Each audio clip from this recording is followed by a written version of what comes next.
Nggak ada. Kamu tahu aku udah cari tahu rumah itu bukan punya Febrian, itu punya Haji Ali, toko emas Haji Ali yang ada di Pasar Rangkas.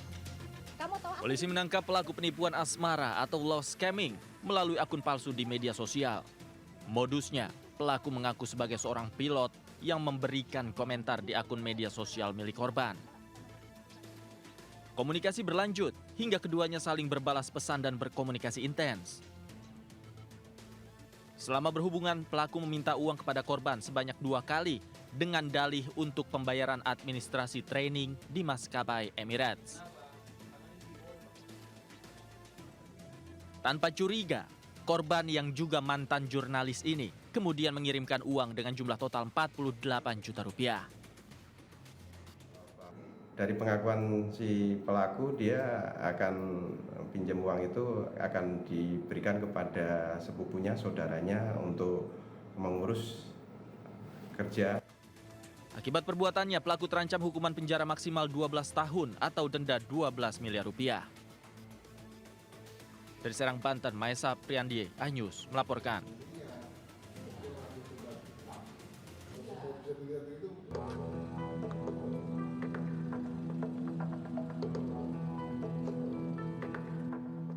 Dengan tangan terborgol, pelaku berinisial AU yang merupakan janda anak 3 ini digelandang ke ruang tahanan Polsek Palmerah, Jakarta Barat.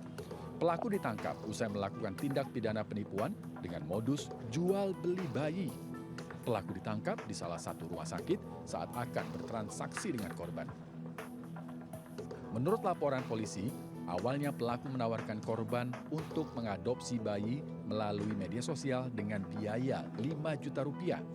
Pelaku sudah melakukan penipuan adopsi bayi fiktif tersebut ke 5 korban lainnya dengan keuntungan mencapai puluhan juta rupiah. Si salah satu korban ini buat status di salah satu medsos. Kemudian oleh si pelaku ini di Japri yang bersangkutan menanyakan apakah masih mencari bayi. Nah, kemudian setelah itu bertukar nomor WhatsApp hingga janjian bertemu di rumah sakit tersebut. Atas perbuatannya, tersangka dijerat pasal 378 terkait penipuan dengan ancaman hukuman di atas 5 tahun kurungan penjara. Dari Jakarta, Rizky Falufi melaporkan.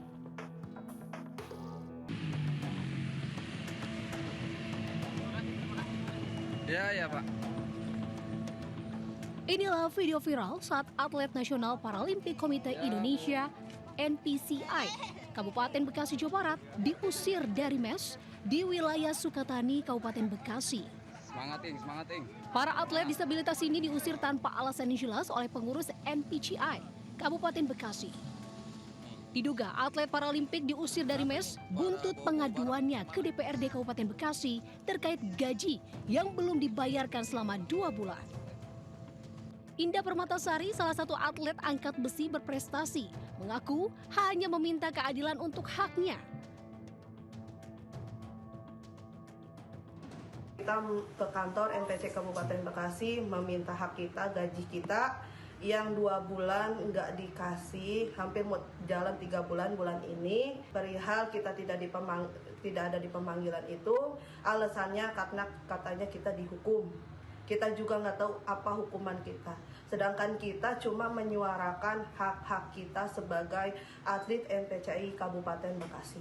Pulang dari DPR, malamnya mereka dikirim surat atas nama yang tidak dipanggil itu, mereka dinyatakan tidak ada lagi di NPCI Kabupaten Bekasi. Hingga kini belum ada konfirmasi dari pihak pengurus NPCI Kabupaten Bekasi terkait pengusiran atlet Paralimpik dari mes.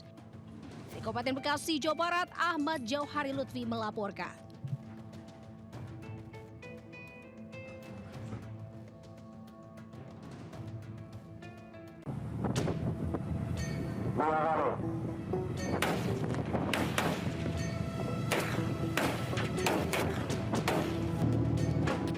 Inilah detik-detik saat petugas pengawas sumber daya kelautan dan perikanan, Kementerian Kelautan dan Perikanan, mengejar 2 kapal asing berbendera Filipina yang kedapatan tengah mencuri ikan di perairan Bitung, Sulawesi Utara. Petugas langsung menembaki dengan peluru tajam lantaran kedua kapal asing tersebut tak juga mau berhenti.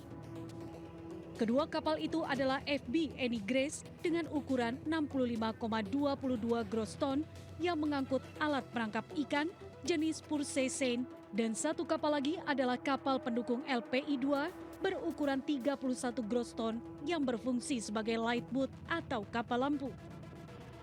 Sebanyak 17 anak buah kapal dari kedua kapal asing tersebut diamankan petugas. Informasi tersebut kami tindak lanjuti dengan validasi dan kita cek di comment center kita memang ada. Pada tanggal 16 Juni Selasa kemarin 2 kapal asing asal Filipina berhasil ditangkap di wilayah Laut Sulawesi dengan jumlah 17 ABK. Dengan begitu, potensi kerugian negara yang berhasil diselamatkan sebesar 31,6 miliar rupiah. Petugas PSDKP KKP berkomitmen akan terus melakukan pengawasan ketat demi menjaga perairan Indonesia dari tangan-tangan asing pencuri ikan. Dari Jakarta, Rani Sanjaya, iNews melaporkan.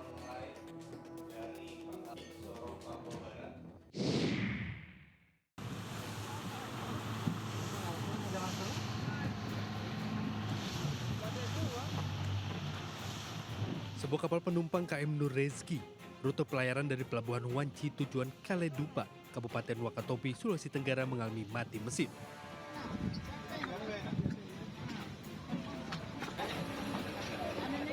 Belas penumpang termasuk orang anak buah kapal ABK dapat dievakuasi oleh tim SAR gabungan. Peristiwa ini terjadi saat kapal KM Nur Rezki berangkat dari Pelabuhan Wanci dengan memuat sekitar 13 penumpang dan 3 orang anak buah kapal. Saat kapal berada di perairan di antara Pulau Komponaone dan Pulau Kaledupa, kapal tersebut mengalami mati mesin. ABK kapal kemudian menghubungi tim Posar Wakatobi. Tim SAR kemudian bergerak menuju lokasi untuk evakuasi penumpang.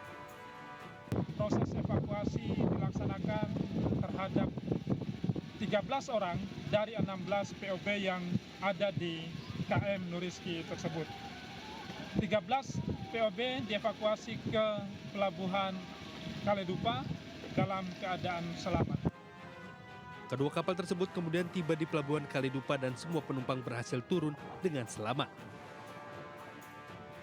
Dari Kabupaten Wakatobi, Sulawesi Tenggara, Adi Eba iNews melaporkan.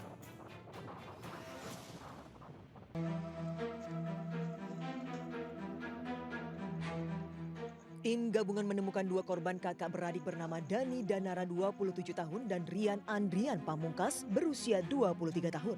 Keduanya ditemukan dalam kondisi tidak bernyawa tertimpa bebatuan dan pasir di Galian C, Kelurahan Arga Surnya, Kecamatan Harjamukti, Kota Cirebon. Petugas terpaksa mengerahkan alat berat guna mengangkat material bebatuan dan pasir yang menimbun keduanya. Sementara guna mengantisipasi adanya longsor susulan, polisi mensterilkan lokasi mencegah warga agar tidak mendekat ke titik longsoran. Meski 1 korban ditemukan sudah dalam keadaan tidak utuh, namun pencarian terpaksa dihentikan lantaran lokasi longsor berbahaya bagi tim petugas gabungan. Dari Cirebon, Jawa Barat, Miftahuddin iNews melaporkan.